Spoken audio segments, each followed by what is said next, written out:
Se hai xente que viaxa a París para mercar un vestido de noiva, por que non poderían viaxar a Salnés para comprar marisco?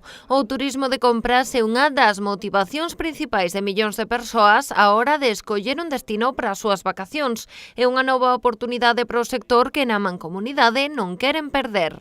Ustedes dan por obvio que todo el mundo sabe que aquí hay marisco y no creo que tal. Y puede haber mucha gente que, igual que va la gente a La Mancha a comprar queso, hay gente que puede venir aquí a comprar marisco. Puedo comprar marisco a través de internet o ir allí, comprarlo y llevármelo, o voy a ver qué ocurre allí y además de ver qué ocurre y por tanto dormir, comer, pasear, ir a una pastelería, todas estas historias, con lo cual ganan todo una industria que está toda representada allí.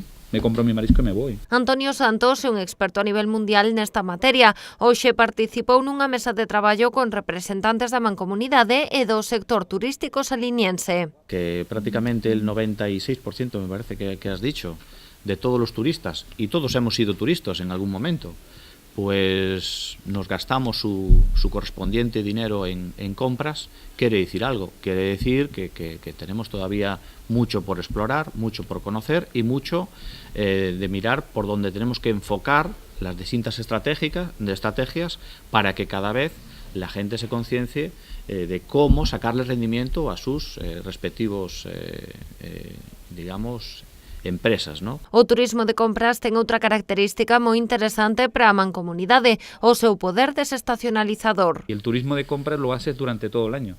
No necesitas que haya sol, o que haya buen tiempo o lo que sea. Todos compramos, todos, seguro que todas las semanas.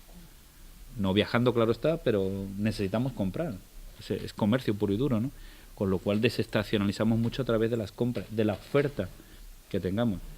Y si hay una oferta de dormir con calidad, servicios de calidad, comer de calidad, aquí más todavía, y además puedo comprar productos de la tierra, además. Deste xeito, o ente comarcal mantén a súa aposta por reforzar o éxito que o Salnés está a ter como destino para mercados internacionais tan importantes como o ruso ou o chinés.